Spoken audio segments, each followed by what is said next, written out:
Coming off a post-war financial boost of the late 1940s, the 1950s was a time of expansion for St. Matthew's. The baby boom was in full swing, and now with over 500 souls, the Little Brown Church was suddenly too little for this growing congregation. In 1951, the congregation voted to immediately begin building and financing their own original church building. A bold task for a relatively young congregation with scrappy, humble beginnings.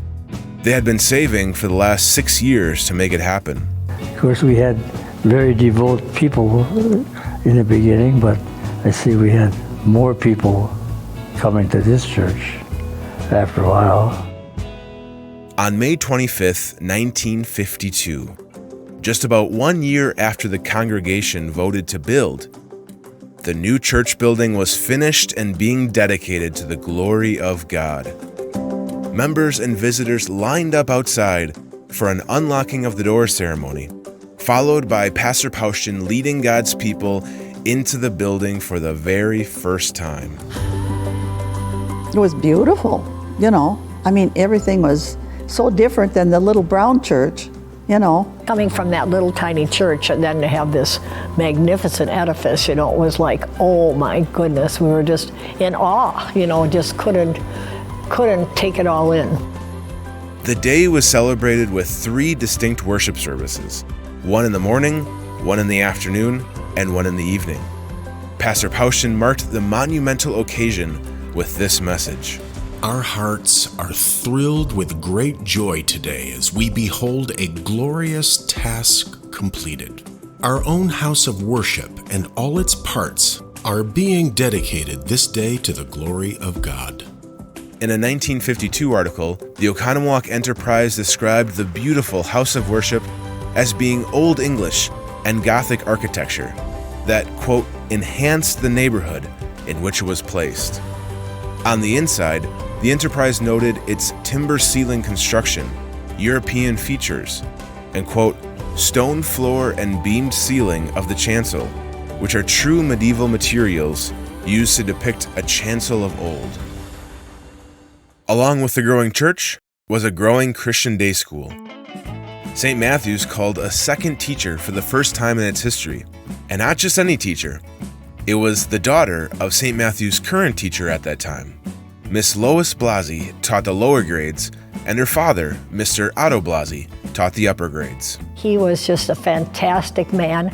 I just adored him. So I loved going to school. I loved being around him. I loved learning from him. Mr. Blasi was great on health. So he would talk a lot about health, and that's what got me interested in healthy eating and living. And I guess that always stuck with me, and even till today. He was a beekeeper. He did that in the summer when he wasn't teaching. And they grew a lot of their own food growing up in the Depression. And he had cattle, and he had, for their milk, they were very self-sufficient out in Lebanon. And then every day when school ended, we all had to clean our own desks. There was no janitor. And the worst part, but when you do the blackboard, you go outside and you shake the erasers out in the wind outside, but that dust came all over you.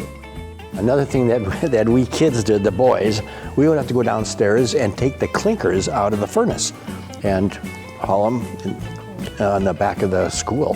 The clinkers? That was what was left over from the burning of the coal. That's what we called it. I don't know if that's the legitimate term. That was always a fun job. We felt that, important. I had a lot of respect for Mr. Blasi, and I'm sure the rest of the students did too.